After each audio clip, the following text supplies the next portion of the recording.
Want to know who's who in the Jeffrey Epstein Zoo? Journalists Lisa and Jen bring you the ultimate deep dive. Prince Andrew's crimes are just the start. We'll lay it all out. Hello and welcome to the Prince and the Pervert podcast. I'm Lisa Tate. I'm Jen Tarrant. And today we have an exciting person waiting for us down the line in Vegas. How are you going, Bobbycapucci? Oh, ladies, what is going on? Thank you so much for having me. It's our absolute pleasure. Bobby has an extremely successful podcast called The Jeffrey Epstein Show. I love the simplicity of that title. Yeah, it's funny. My producer was the one who came up with it. He was the one who was the first, 7-8 episodes we were working together on this show. But after the whole entire ordeal started to break in the way it broke, he didn't really have the time to put it in the way I do. So, I've decided that simplicity is the best model when we're covering this case because it's very convoluted anyway, and it's very confusing. So I think simplicity is the best way to go when it comes to stuff like titles. Yeah, it was a stroke of genius, actually, when you think about it. Well, that's his background is in marketing. His name is Lee Honish, and He is a marketing genius, basically. All kidding aside, I know that I'm a bit biased considering he's my partner, but the man really knows how to sell things. And the funniest part is we didn't market our podcast at all. It was all organic. Like I don't even bother checking like comments on like iTunes or anything like that because I really don't care. What I care about is the message getting out. I don't care about any of the other nonsense around it. No, exactly. And today, Bobby, I'd like to talk to you about the women who are around Jeffrey Epstein. Jen has got an update on Ghislaine, but we're not going to spend much time on her because we've spoken about her at length. But there are some women I do want to talk about. I'll just quickly give you their names. Emmy Taylor, Claire Ivor, Sarah Kellen, and Leslie Groff. So, Jen, do you want to tell us the latest news on Ghislaine? Basically, Ghislaine is still carrying on trying to keep the court records sealed up. Yeah, she's really enjoying that whole entire dragging her feet in the courtroom over there, isn't she? It's just disgusting. Well, it's not the first time she's done it. Remember, she couldn't go to the deposition about 10 years ago because she said her mum was sick and her mum wasn't sick. And now, of course, she's got COVID to hide under. She doesn't want to face up to what she's done. I think she believes that she is beyond the reach of the law. Well, when you've been able to avoid the law for so long and you've been able to play the criminal justice system like a fiddle the way this lady has, why would you think anything else? She has been able to duck and dodge the law in a more competent way than people like El Chapo. How is that even possible? Absolutely. I know. And you also, didn't they have El Chapo in the Metropolitan Jail where Epstein died? Yeah, he was a couple of jail cells down from Jeffrey Epstein in the MCC for a little bit of time there before he got transferred out. But yeah, he was one of Jeffrey Epstein's cell block mates. So what she's saying, her attorneys are saying, they're arguing that public interest in the documents is outweighed by privacy considerations and the potential impact a release of documents could have on an ongoing investigation. It's ludicrous, isn't it? It's pathetic. It's awful. She honestly believes she's untouchable. I'm actually sick of it because when we were talking about recently in Florida with the judge refusing to release the grand jury documents, that was another little way of getting a little slither here, a little bit of the law. We'll manipulate it here. That is the story of this entire case. It's going on with Andrew at the moment. They just play semantics. Constantly. Yeah, the crazy part is, and I beat this horse until it's dead on my podcast all the time. There is a set of laws for them, and there is a set of laws for you and I. And we see it on a daily basis. We see the way that they treat the populace. We see the way they treat citizens. We see their endless wars, their endless spending, their constant pilfering of our wealth, and we turn the other cheek. How many times are we going to turn the other cheek and tell them, it's okay, just go ahead and do it, no big deal? Well, I'll tell you what. I stand up and I stop the second it becomes a trafficking ring and children are involved and women are being molested and abused. That's when I stop and say, all right, well, turning the other cheek, that hasn't worked. So now it's time to either A, hold people accountable, or B, hold the people accountable who are in office. Those are our only two options at this point. Yes, most definitely. But I wanted to move on from Ghislaine and just talk to you about Leslie Groff, firstly. Now, she's been in the news this week. She was Epstein's personal assistant, is that right? Did you say nearly 20 years? I think, yeah. She was one of his most trusted confidants. Obviously, like the rest of the core four, she was making six figures to do absolutely nothing. Most people who are in assistant roles on Wall Street in that capacity that they were acting in are making $70,000, $80,000 a year. And these girls are making $120,000, $130,000 more than that. So we see that Jeffrey Epstein, with the girls that he had around him, and especially someone like Leslie Groff, who he called his brain, basically, we see that it wasn't just a business relationship where, he put an ad out on Craigslist and hired them. It was a lot more than that. His relationship with the core four, these ladies especially, it ran very deep. And it's very similar to what Keith Raniere was doing with NXIVM, in my opinion. Well, that's interesting that you mentioned that. I think it was you, Jen, who said earlier in the week, Leslie also got a Mercedes. That's right. Yep. She had a tab at the hairdressers. When she was pregnant, he organised a nanny for her. Now, that's the thing. I wonder if the nanny was one of the poor girls that had been, by that point, brought in from Eastern Europe. Could be. Very possible. We know that these people have no boundaries when it comes to the draconian measures that they undertake. They really don't care about human life. And from all of the reports we've heard, the eyewitness reports, the stuff that Maria has reported, et cetera, we know that they were engaging in more than what we actually have seen so far, what has been reported, right? Exactly. But again, like I always say, it's not what we know, it's what we can prove. So we have to be careful on what we talk about and which roads we traverse, because in a case like this, we don't want to give them any sort of room to wiggle off this line, right? So it's very important we stay on target. Okay, well, I've got some paperwork here from a civil action with one of the survivors and Leslie Groff, and I find it quite enlightening, but they are allegations. Now, on August 21, 2007, two special agents went to her home to serve her with a federal grand jury subpoena in connection to an Epstein investigation in Florida. Now, Miss Groff, as we were saying, works as the personal assistant to the defendant. She was talking to the agents and then she excused herself to go upstairs to check on her sleeping child. While upstairs, she actually phoned Epstein. That blew me away.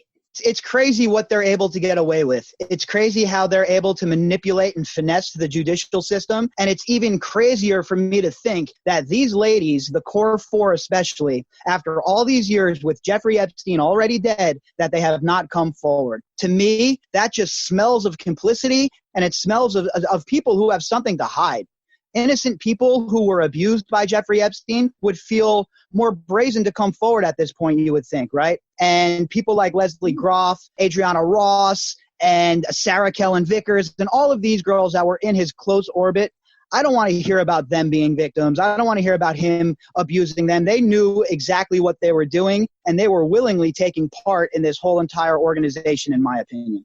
And they were being compensated at huge rates for it. Yes. Yeah, hush money. Definite hush money, I'll pay you triple of what you're supposed to make, but there's other duties that you're going to have, like, looking after the girls' living needs or the rules of behavior for them or whatever other sorted list Jeffrey Epstein would provide with one of these assistants to make sure the girls, quote unquote, stay in line.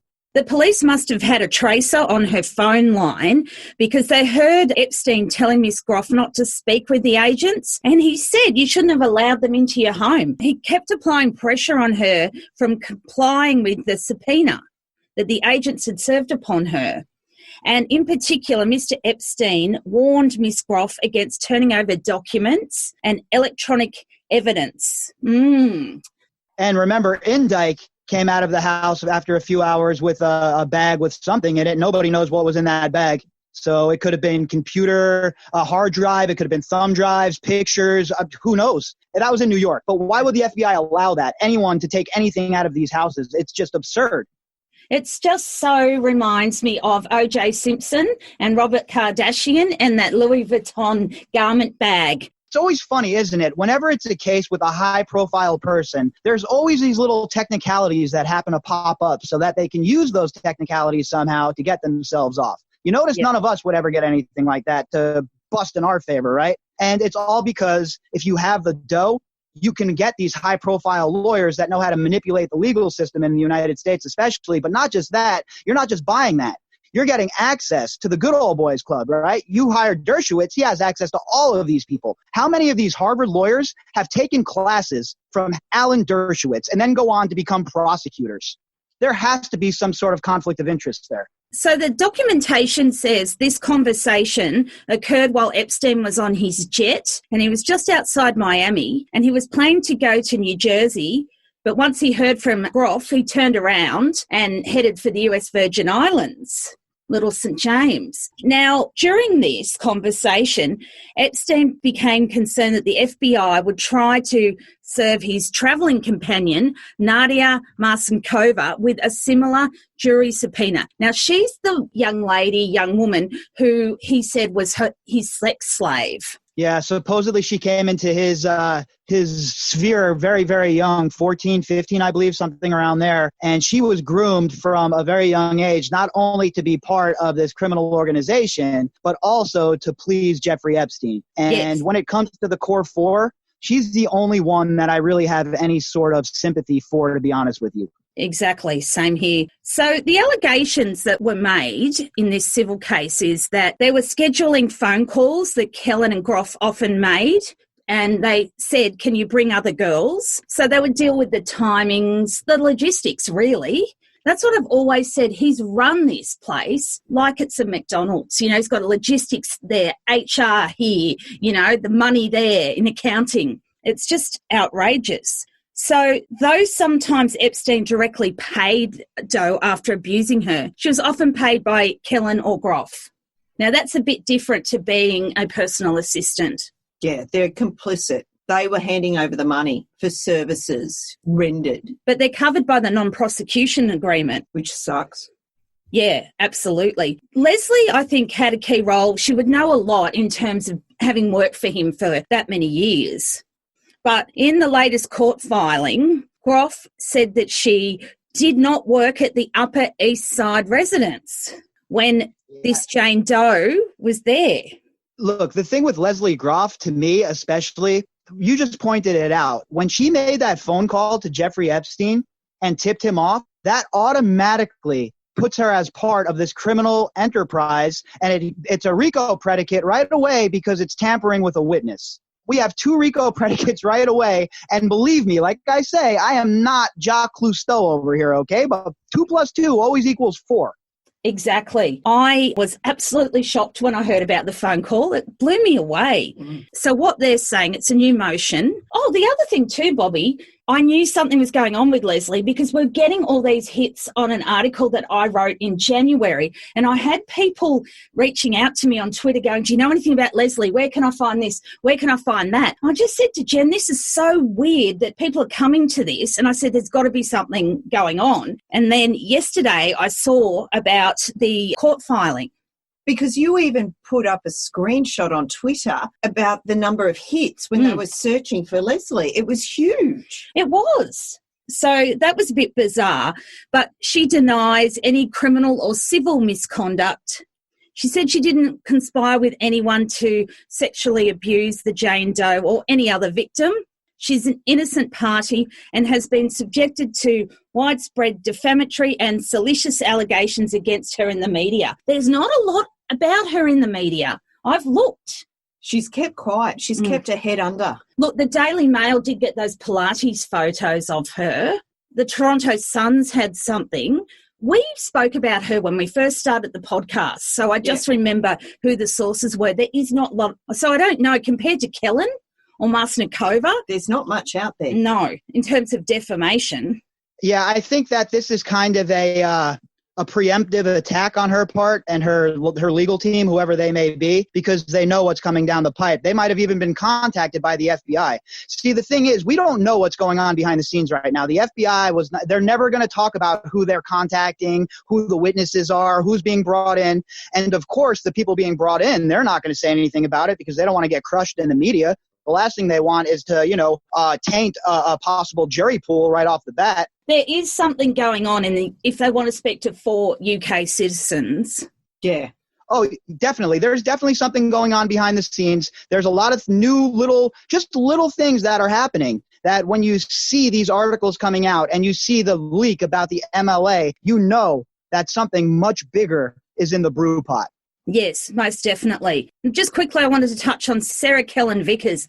I feel like I'm the world authority on those two, her and her cousin, Whoops. husband, Might as well be her Brian. cousin. I have totally gone down the rabbit hole on these two. I think it's partly because they have a very glamorous life. And they don't hide it. No, but Leslie It's very Groff's, brazen, very brazen. Leslie Groff's husband, he doesn't hide their life either.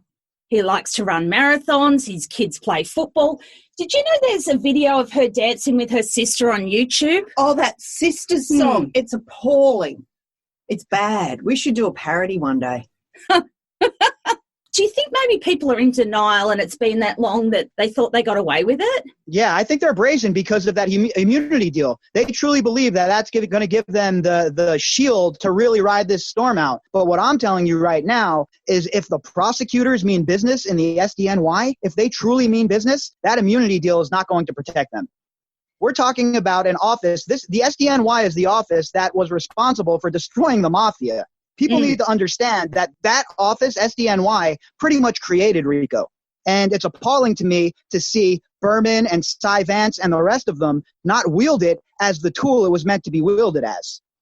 Yes, most definitely. Now, what I found that was quite interesting about Sarah Kellen in some previous documents is that she couldn't find one single person to support her version of events. And her version is that she's a victim of Epstein.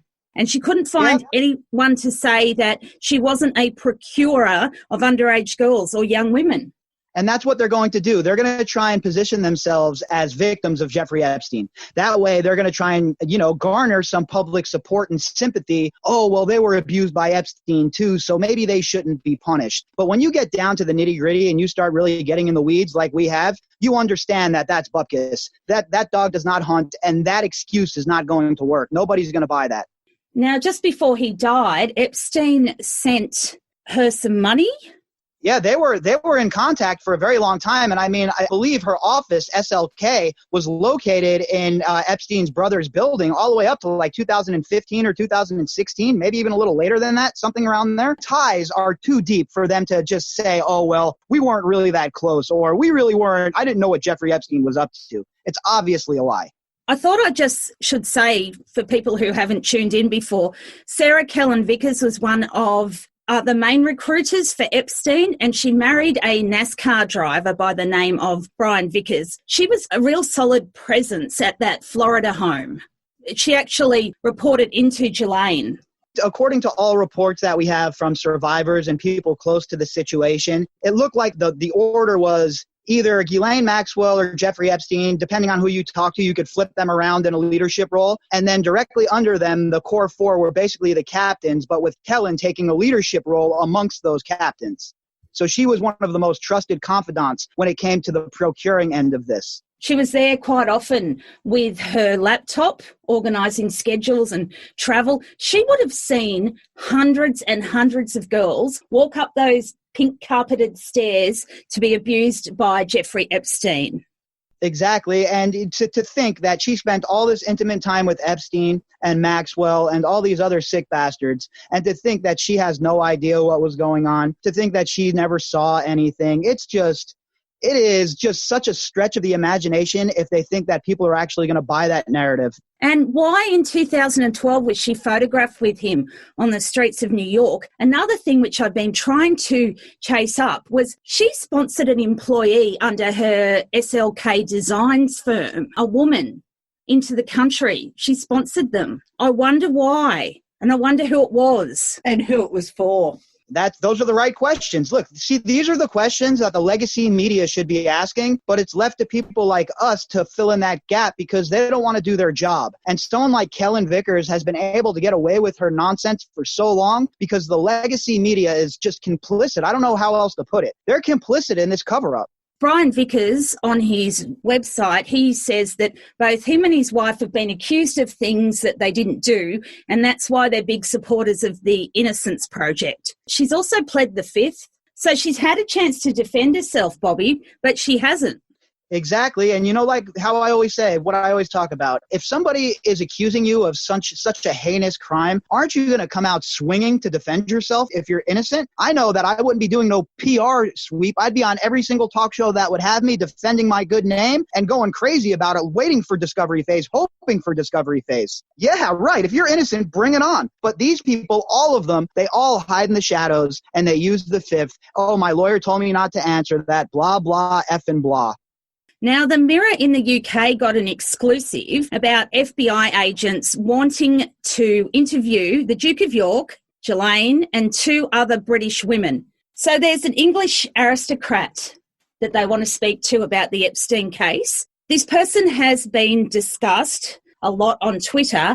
Virginia Giuffre Roberts said that she was abused by this aristocrat. Now, she's married to one of the richest men in England. I can't name her, primarily because of the UK defamation laws. But Virginia Giuffre said yesterday that she was abused by this woman. It's crazy, as we get deeper into this and the more names that come out, I'll tell you what, this rabbit hole is so much deeper than we've even explored yet. Oh, definitely. Well, there's another woman from the UK who was an assistant to Ghislaine Maxwell. Now, she studied at Oxford as well. Oh. So someone was saying yesterday they think there's a link with Oxford. There would be, because that's where Ghislaine went to university. All of these kinds of universities, they're all intertwined with the way that their professors move and do their lectures, et cetera, et cetera. So I would not be shocked to find out that all of these high-end universities, even in places like France even, have some sort of Epstein connection. Most definitely. What Virginia said was there's some of the older women in Epstein's orbit who served a purpose for him. Now, Maria Farmer had some strong words for this woman yesterday because she believes that she was minded when she was sort of trafficked to Wexner's estate in Ohio by this particular woman. She believes that she's a co-conspirator and she has not been held accountable at all. This aristocrat. Yes. She also said this aristocrat was living in Ohio and Epstein told Maria that she was one of his girlfriends. So he did have some older girlfriends, which is fascinating. I also heard that one of her home bases that she operated out of was Zorro Ranch. That is what I'm hearing from several people, sources that I can trust, that I have trusted throughout this. I haven't really vetted that yet. I haven't been able to confirm it, but I am hearing that from sources. She was on the flight logs, the ones that were actually written up correctly. She was on the flight logs to Zorro quite a bit. Mm. Yeah, I heard that. I've heard, like I said, you know how I am. I'm very, I keep things close until I can vet it completely. But I'm pretty confident in saying that she was operating out of Zorro Ranch, at least for a time. I heard that she was also sleeping in the staff bunk area. Yeah, that's definitely something I've heard as well. And if you remember the pictures that I posted of Zorro Ranch, that building complex where the yellow building is, the red building, that was where the staff quarters were and where the helpers' quarters were. Okay. That was like the little mini village or town. Yeah, that little town out there, exactly. And remember, Virginia was talking about the mock firehouse there, et cetera, et cetera.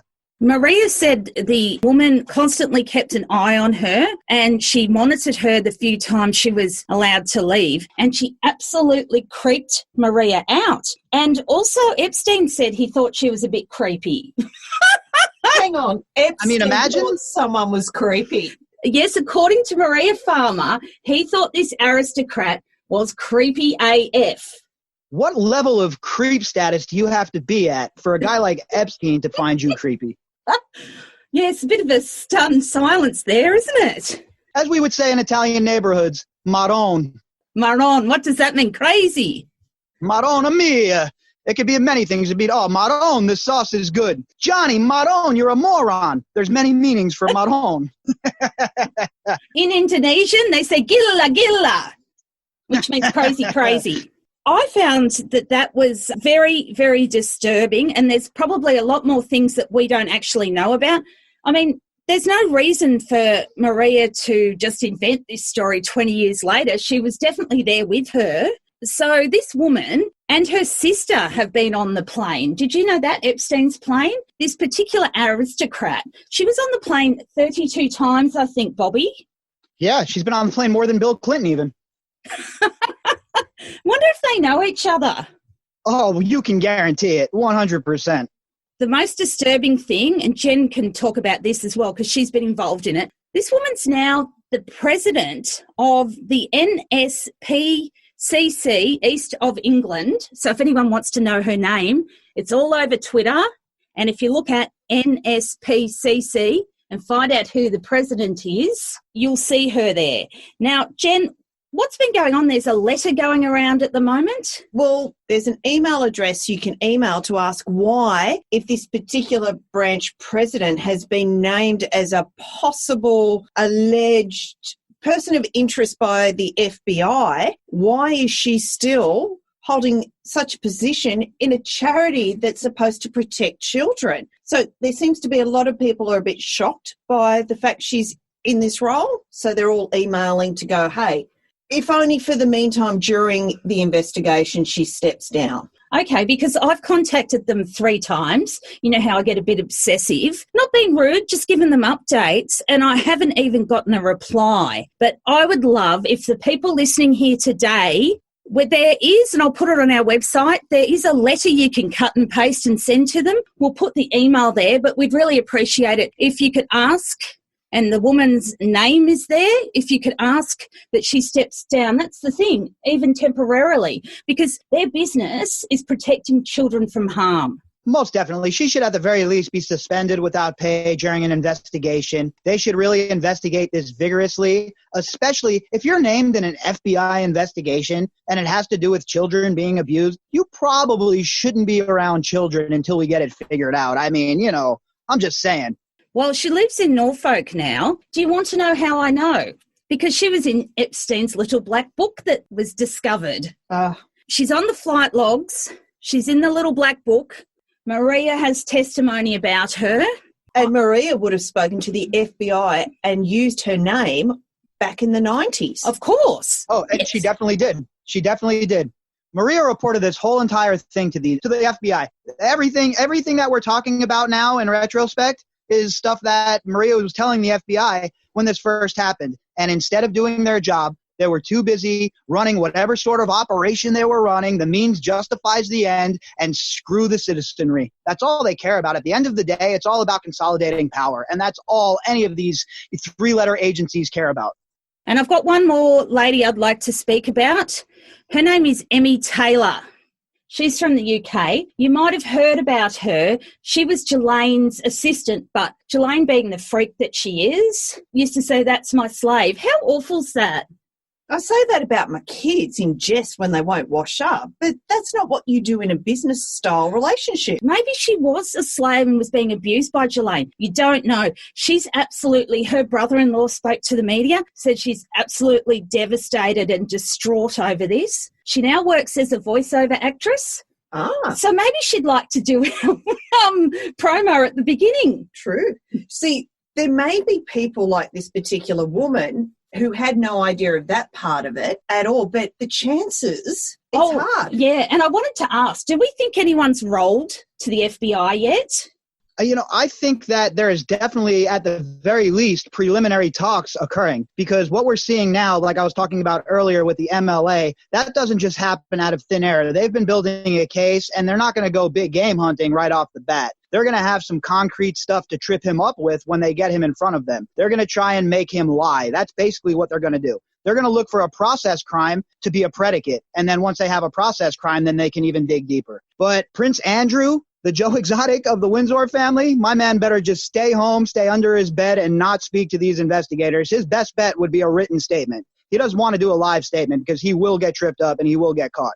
Because I think they're holding on to that info until they get him under oath. 100%. They're playing games right now. They don't want to let anyone know in a leadership role what they have. If they're rolling somebody right now, they're doing it privately, secretly, and they're milking them for everything they have. And remember, when they get information from these people, they have to vet it. So the FBI has to track down all of these leads, follow all these leads, and then compile their case. Now, they've had decades to do this. But according to Berman, this is a new portion of the case. So let's see where it ends up. But from what I'm seeing right now, it certainly looks like there's some speaking going on behind the scenes. And it looks like somebody is definitely, if they haven't rolled over yet, somebody's definitely on the verge, it looks like. See, I've joked that maybe it's Ghislaine, that she wants out, she's sick of hiding, realise that if she rolls, maybe they won't go after her. For her to get off of the charges that are going to come her way, she would really have to give up some gigantic trophies, because right now, when all's said and done, she's the only one left here with a real leadership role left in this organization. She's going to take the full hit for this. So if you're her, and we know she's smarmy, we know she's all about self-preservation, so we know that she's going to look to pin this on somebody if she can, but the question is, who is big enough for her to pin it on, and what kind of proof does she have? She probably has proof on a lot of people. Also, she's English, she's British. To her, royalty is the top. Growing up, it was the royals were the top of the heap. Maybe she believes, stupidly, that throwing a royal into it will get her off. What they would need is Wexner. Definitely. Les Wexner, he is the former owner of Victoria's Secrets and L Brand, and he was very, very close to Epstein. He gave him the $70 million house. So what do you think, Bobby? Wexner?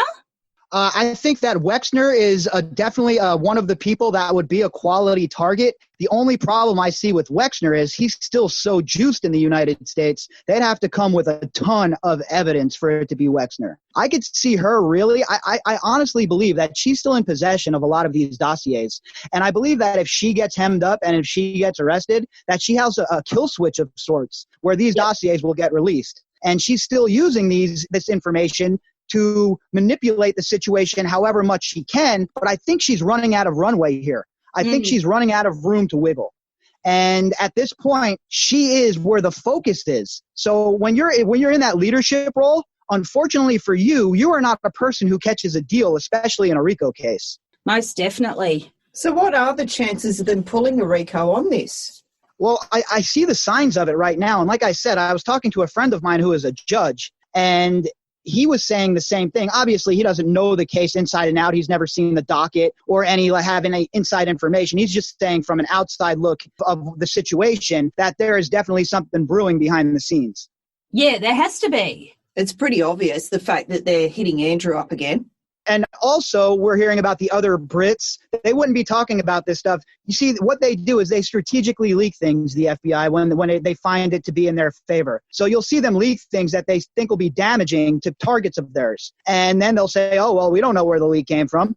But they use it strategically, and they don't use it often. But you will see it from time to time. And I think the FBI might be trying to move the narrative a little bit here by giving out a little bit at a time. Okay, so what do you think is going to come next then, Bobby?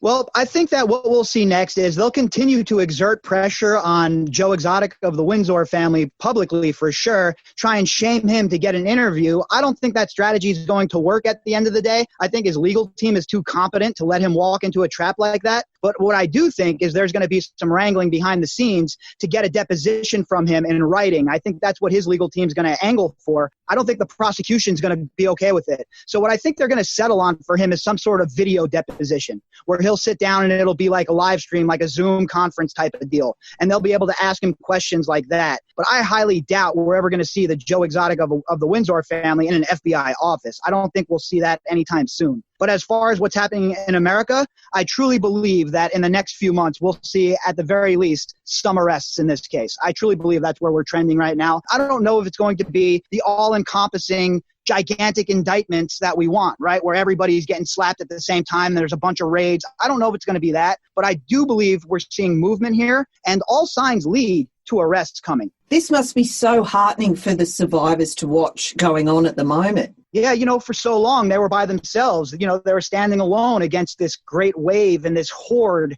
of just abuse from people, nobody believing them, nobody listening to them, people just, completely crapping on their names, talking about them like they're prostitutes. These are young girls, 16, 15, 17, and I don't even care if you're 20.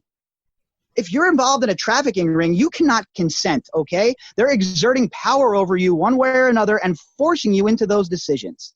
So it really bothers me when I hear people, oh, these girls were just in it for the money, blah, blah, blah, blah, blah. And there's people like that still. And it's absolutely ridiculous. But I think that the times have changed. And I think most people, I'd say about 90% of the people, believe what these girls are saying and want justice in this case. And that's just exploded, as you well know, after Filthy Rich. There are so many people who are interested in the case now, and that's only going to further justice, in my opinion. Well, hopefully some of the call for at least get pulled up soon. Yeah, it has to happen. I think with the pressure that's being exerted right now, and I think with the spotlight being on the prosecution and the SDNY, and everything's hyper-focused now, I think Berman's going to be forced to act. And if Berman doesn't, I believe that his superiors will. I believe somebody like Cy Vance might step in and really make a move.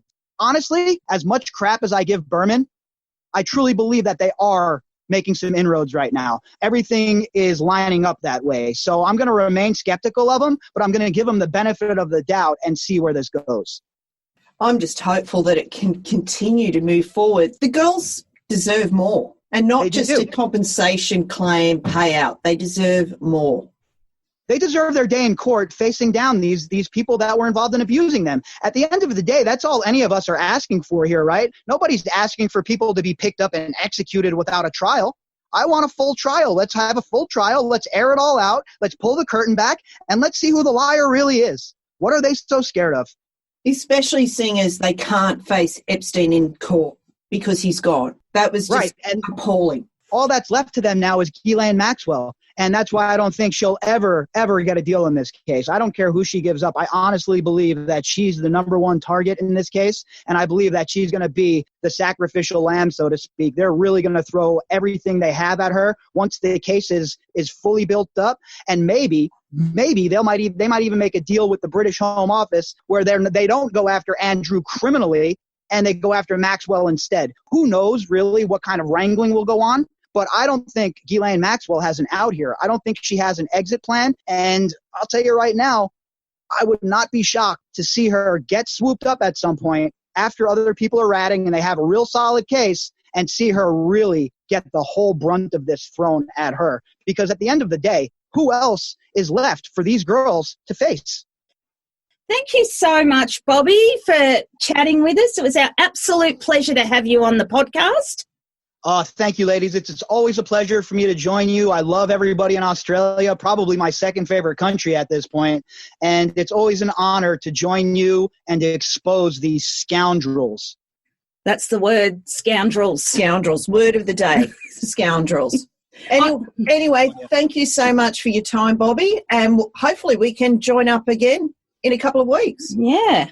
Yeah, like I always say, besides you two ladies, there's very few people I'm willing to collaborate with when it comes to this case. I've put in a lot of time on this case. We're on, day 256 straight that I've recorded an episode, and I'm not going to have my work tarnished by people that aren't really about it. You know what I mean? People that are faking the funk or just getting in the way. And that's why the only people I've collaborated with thus far are you two ladies, because I don't really trust anybody else with this case. Nobody else has really come correct in my opinion, so there's no reason for me to collaborate with other people. And I think a lot of people have asked me that question, why I haven't collaborated with others. And I just think I put in so much time to this case, and I don't want my work tarnished by other people. So that's why the only show that I really have any interest of coming on, or people I have interest in collaborating with, are my two friends from down under. Well, thank you. Wow. Okay, well, have a good night, Bobby. I understand it's pretty late there now, so we're just starting our day. Yeah, we've already had a full day here in the States. It's 7:20 p.m. in the beautiful city of Las Vegas, and it's about that time. Awesome. Okay, well, good night, my dear, and we'll talk to you later. See ya. Bye. Bye-bye.